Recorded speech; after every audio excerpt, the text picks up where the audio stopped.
Kami, March 22, 1869 to February 6, 1964, was a Filipino general, politician, and independence leader.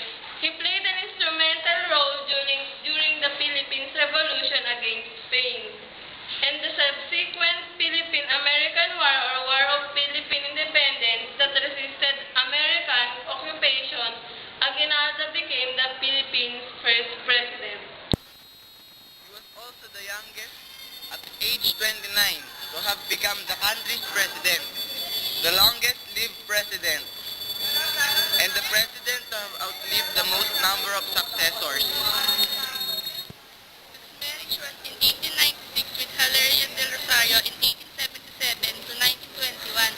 They had 5 children, Miguel, Carmen, Emilio Jr., Maria, and Cristina. Hilario Aguinaldo died because of leprosy. His second wife was Maria Agoncillo in 1882 to 1963. The 7 of 8 children of Carlos Aguinaldo Y. Jamil and Trinidad Fanny Valerio in 1820 to 1916. Emilio Aguinaldo was born in March 23, 1896 in Cavite, El Viejo. Cavite province, his father was Gobernador Silvio Townhead. And as members of the Chinese Tagalog Mestizo minority, they enjoy relative wealth and power. He received education from his great aunt and later attended the town's elementary school. In 1880, he took half his secondary course education at the Colegio de San Juan de Letras, which he quit on his third year to return home instead to help his widowed mother manage their farm. At the age of 28, Miyong, as he was popularly called, was elected Cabeza de Barangay of Pinakayan, the most progressive barrio of Cavite, LGU. Position saving for his townmates for 8 years. He also engaged in inter-island shipping, traveling as far south as the Sulu Archipelago. In 1893, the Moro Law was passed to recognize town governments with the aim of making them more effective and autonomous, changing the designation of town head from Gobernadorcillo to Capital Municipal effective 1895. On January 1, 1895, Aguinaldo was elected town head, becoming the first person to hold the title of Capitan Municipal of Cavite El Viejo.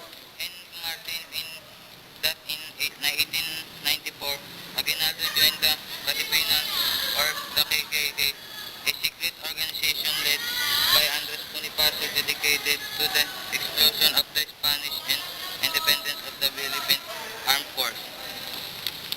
Aguinaldo used the name de guerre Magdalo in honor of Mary Magdalene, local chapter of the Katipunan headed by his cousin Baldomero Aguinaldo, also called Magdalo. Yes, when the Katipunan revolt against the Spanish began in the last week of August 1896 in San Juan del Monte, now part of Metro Manila.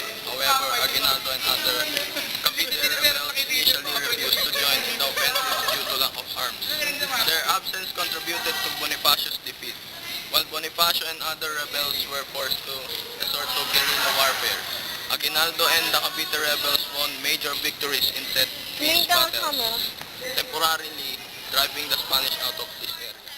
1897, Aguinaldo and group of Katipuneros defeated Spanish forces led by General Camilo de Polavieja at the Battle of Zapote Bridge in Cavite. General Gilberto Evangelista, civil engineer, revolutionary, and trench builder, was killed in the battle. The province of Cavite gradually emerged as the revolution's hotbed, and the Aguinaldo-led Katipuneros had a string of victories. At Aguinaldo's a central tomb in Cavite. Philippines independence was proclaimed and the Act of Declaration of Philippines Independence was read. The act had been prepared and written in Spanish by Ambrosio Renzares Bautista, who was also read in proclamation.